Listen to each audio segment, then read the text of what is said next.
Hey there, zookeepers! Here's how to create blueprints in Planet Zoo. If you've created a habitat, climbing area, or any other design that you really like and want to reuse later, you can save it as a blueprint instead of having to build everything from scratch again. To create one, first select all the objects you want to include in your blueprint. Once you've selected them, a small panel will appear on the right side of your screen. There, you'll find the Save selection as Blueprint option next to the Merge Scenery button.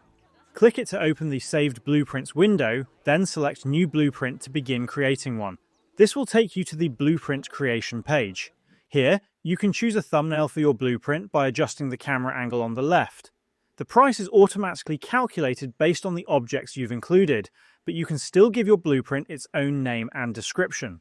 You can also add tags to make your blueprint easier to find in the Build menu.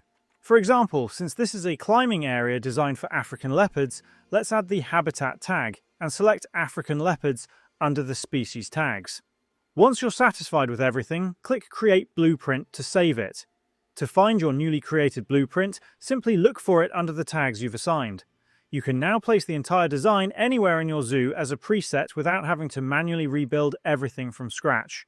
Blueprints are especially useful for saving designs you plan to reuse, whether it's a habitat, climbing structure, decorative setup, or even an entire building.